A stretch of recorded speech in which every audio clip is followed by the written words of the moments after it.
Beleza. Então, só para finalizar a aula passada, encontre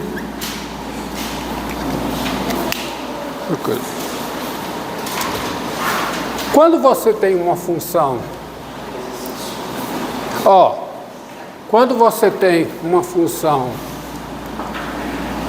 uma variável y, dependendo diferenciavelmente da variável x por uma função f, você tem uma notação para a derivada que é dy dx. dy dx quem é? Derivada de f em relação a x. Essa notação ela também é aplicada para a derivada de ordem superior. Você faz uma pequena alteração, aí você escreve a derivada segunda assim, ó, d2y dx2. E é assim que se lê, d2y dx2. Isso é o quê? Isso é o quê? A derivada segunda. Tá? A derivada terceira, d3y dx3. Isso é a derivada terceira.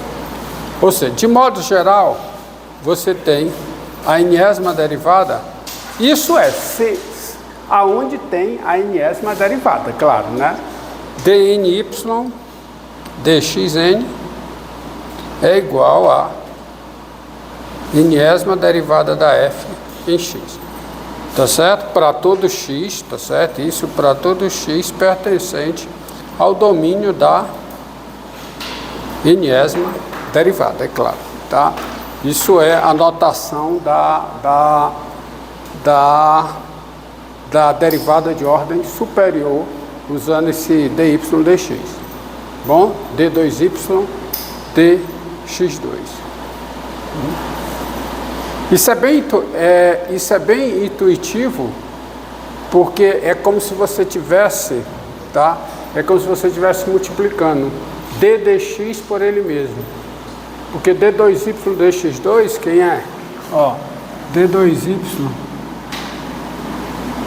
dx2, quem é isso? Isso é a derivada em relação a x de quem? Da derivada de y em relação a x. Que você pode até escrever assim, ó. É a derivada em relação a x de quem? Da derivada em relação a x de quem? De y, tá? É como se você multiplicasse, tá?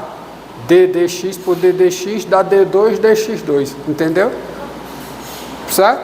Não é fração, mas mais uma vez, tá? Tem um apelo fracional aí, tá certo? Por exemplo, se eu pegar, se eu pegar um exercício como esse, ó, encontre d2y dx2 por derivação implícita na equação aqui, ó, x2 mais y2 igual a 25. Tá? Então, solução. Tá filmando aí? Tá. Então, por derivação implícita, você vai ter, ó, derivada em relação a x de quê? De x2 mais y2 igual a quê? Igual a derivada em relação a x de 25. Então, você fica com o quê? Com 2x, né? Mais 2y dy dx, 2y dy dx,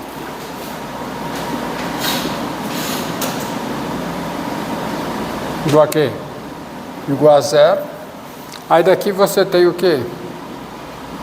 Que o dy dx é quanto, hein? É menos x sobre y. Então, para ter a derivada segunda, quem é a derivada segunda? É a derivada da derivada primeira. Então, d2y dx2, quem é? É a derivada em relação a x, só repetir, de quem? De dy dx. E aí como é que sai essa derivada? Como é? Sai pela regra do quociente. Então é a derivada do numerador, que é 1, tá certo? Que é 1, vezes o denominador, que é y, menos o quê?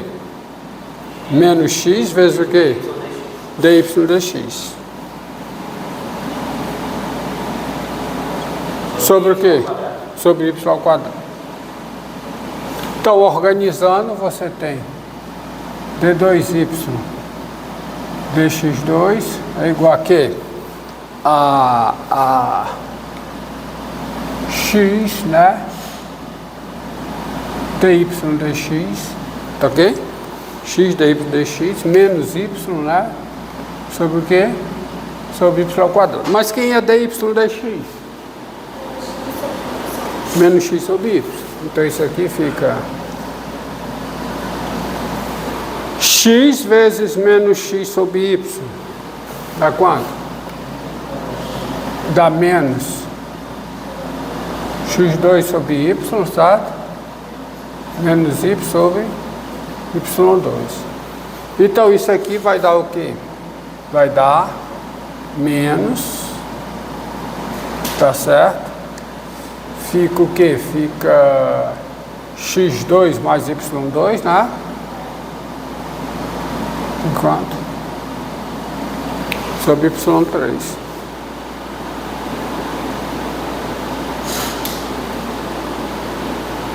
Entendido? Tá certo?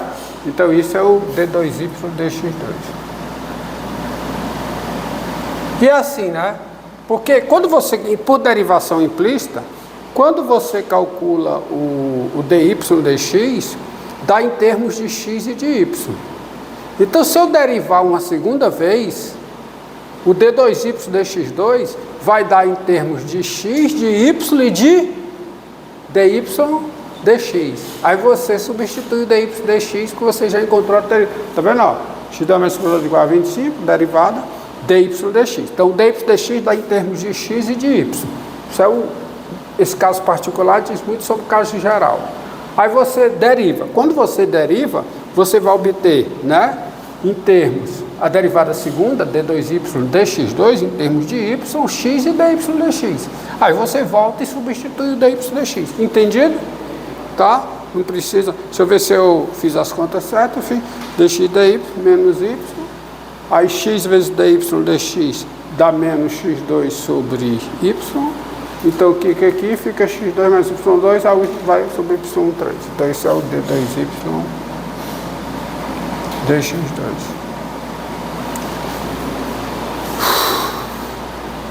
Estamos entendidos aí? Tá? Essa é a forma. Então tá aí. E esse termo aqui, como é que se lê? Como é que ele é lido? Como é essa derivada? Lê-se, vou de novo, lê-se como, hein? dny dxn, só isso, dny dxn, tá? Agora, nós vamos ver uma primeira aplicação, vocês verão aqui a primeira aplicação da derivada de ordem superior, que é na determinação da concavidade ou da convexidade de uma função. Tá? Concavidade ou convexidade do gráfico. Tá? A definição de convexidade, ela necessariamente passa pelo conceito de um conjunto, de um subconjunto do R2 ser convexo ou não. Um subconjunto S, né, dado S contido no plano, mas aí como a gente já está trabalhando, a gente sempre acaba no R2, né, então vamos pensar logo no plano cartesiano, plano euclidiano com sistema de coordenadas. Então, definição,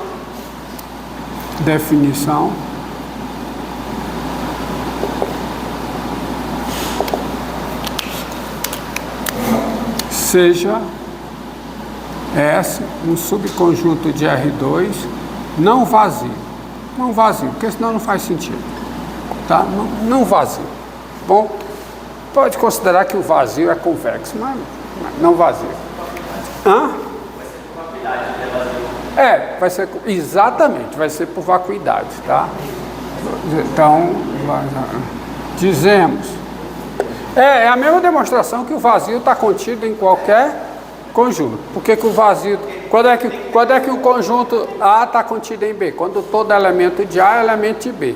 Então, como é que você mostra que A não está contido em B? Se você exibir um elemento em A que não está em B. Então, o vazio, por esse argumento, está contido em qualquer conjunto. Porque como é que você vai exibir o elemento do vazio que não pertence ao outro conjunto, tá? Então, dizemos que S é convexo. Aí você pode até dispensar que o vazio pode ser convexo, tá? Sempre que é convexo quando o segmento AB, isso aqui é o segmento AB, tá? Quando o segmento AB está contido em S, segmento AB, quaisquer que sejam, quaisquer que sejam A e B pertencentes a S. Então, isso é a definição de ser convexo. O conjunto é convexo quando cada segmento ligando dois de seus pontos está contido nesse conjunto. O conjunto é convexo quando cada segmento ligando dois de seus pontos está contido nesse conjunto. Então você veja o seguinte, ó, esse conjunto que eu vou desenhar aqui, ele esboça um exemplo de um conjunto que é convexo. Por quê? Porque se eu pegar lá dentro do R2, lá dentro do plano, né? Que se eu pegar dois pontos quaisquer e montar um segmento ligando esses dois pontos, o segmento ligando esses dois pontos está contido no conjunto, tá bom? Qualquer que seja. Você consegue exibir um segmento ligando dois pontos desse conjunto que não esteja do conjunto? Não, você não consegue. Tá, se eu pegar um aqui, bem aqui, ó, segmento ligando. Agora, já esse conjunto, esse aqui é convexo, então esse aqui você vê que ele é convexo, tá? Claro que eu estou pensando no seu o quê? Na parte limitada por esse conjunto aqui, tá? Estou pensando nisso. Porque o exterior não é convexo. Claro que o exterior não é convexo, tá? Agora, esse conjunto aqui, ó, se você pegar esse conjunto aqui, o feijãozinho, né, ó, ele não é convexo. Por quê? Por que ele não é convexo? Porque eu consigo exibir um segmento ligando dois pontos desse conjunto e o segmento não está contido no conjunto. Esse está. Tudo bem. Mas na medida que eu consigo exibir um que não está, morreu. Não é convexo. Porque para ser convexo, S é convexo quando o segmento AB está contido em S, quaisquer que sejam os pontos A e B dentro de S. Tá? Aí você pega, tá, quanto tempo aí? 2 minutos. Deixa eu dar os 20. Os 20 tá bom, viu? Então você, ó,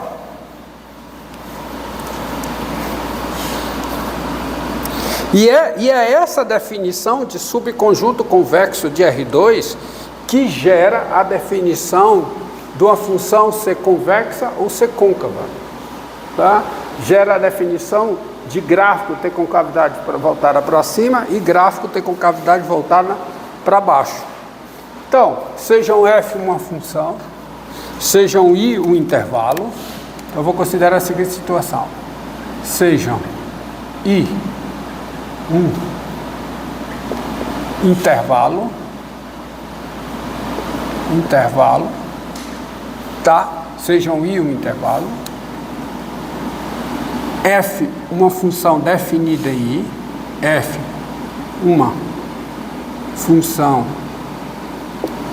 definida em i, ou seja, o i está contido no domínio da função, tá? E ômega, o seguinte conjunto. O conjunto formado pelos pontos x, y, tá? Tal que x pertence a I, conjunto formado pelos pares ordenados x, y em R2, evidente. Conjunto dos pares ordenados x, y em R2, tais que o x pertence a I, e o y é maior que ou igual a f de x. Quem é essa região? Quem é essa região? Olha, observe, ó. Suponha aqui o eixo das abscissas, digamos que aqui esteja o intervalo I,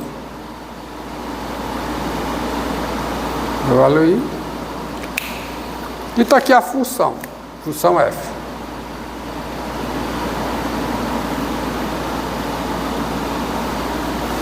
Então, quem é essa região? O conjunto formado pelos pontos x, y do R2, tal que x pertence a I, e o y é maior que ou igual a f de x. Então, primeira conta, um ponto para estar nessa região, a sua abscissa tem que ter no intervalo I. Tá? A sua abscissa tem que estar no intervalo I. Então, a abscissa desse ponto, x tem que estar aí. E a ordenada desse ponto tem que ser maior do que ou igual a f de x. Então, o ponto não pode estar abaixo do gráfico de f. O ponto não pode estar abaixo do gráfico de f. O ponto, ou ele está no gráfico de f, ou ele está acima. Ou está no gráfico de f, ou está acima. Então, esse é o ponto xy. Então, você tem quem é essa região. Sabe quem é essa região? Essa região aqui, ó. Essa região, vou botar aqui, de azul. Eu vou desenhar em preto essa região. Essa região é essa parte de cima, ó. É toda essa parte aqui de cima, limitado ao intervalo I. E como região, essa região pode ser convexa ou não. Me diga uma coisa, do jeito que eu desenhei essa região ômega, ômega é a região ao longo do intervalo I que vai do gráfico de f para cima, vamos dizer assim, certo? Essa região, ela é convexa aqui? Essa região é convexa? É convexa? Não. Claro que não é convexa. Se eu pegar, né? Se eu pegar aqui, por exemplo... Pega não, professor. Você não tem que pegar deixa aí e traz o segmento que vai comprar. Tá aqui, ó. Tá aqui, ó. Vem aqui, ó. Pega esse ponto aqui. E esse. Se você pegar o segmento, passa por fora.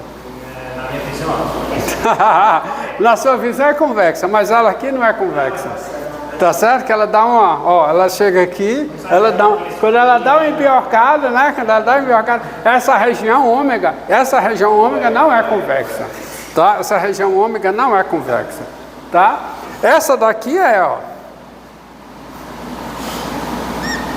Tá? Você vê visualmente, né? Mas veja bem, eu tenho que dar uma caracterização matemática que torne essa região convexa. E é isso que eu estou atrás. Porque a gente está só no visual. Tá? Se eu pegar esse intervalo I,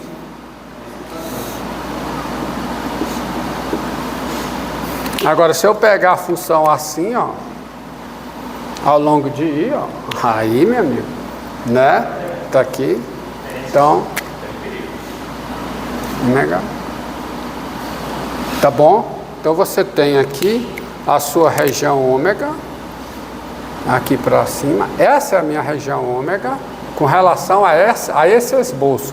E essa região é convexa. Aí você diz, professor, essa região ômega vai ser convexa quando o gráfico fizer assim. Bem, mas isso não é uma definição matemática. primeiro você precisa do gráfico. Só chegar lá e dizer assim, ó. Assim, faz assim. Isso que diabo é isso, né? Isso não é a definição matemática. Primeiro é que você precisa estar olhando para o gráfico para dizer. E não é assim que a coisa funciona. É o conhecimento de onde a função é convexa, de onde essa região é convexa, que vai te permitir dar um esboço do gráfico fiel, ou mais próximo do real, tá certo? O mais perfeito possível. Entendeu como é que funciona? Não é olhar para o gráfico, você não vai... Porque para desenhar o gráfico, você já precisa saber onde ela é convexa. Mesmo tendo um sistema computacional, ainda tem seus problemas, tá certo? Entendido? Então eu preciso dar uma caracterização do que seja convexa. Mas vamos usar a intuição a nosso favor. Encerra e começa.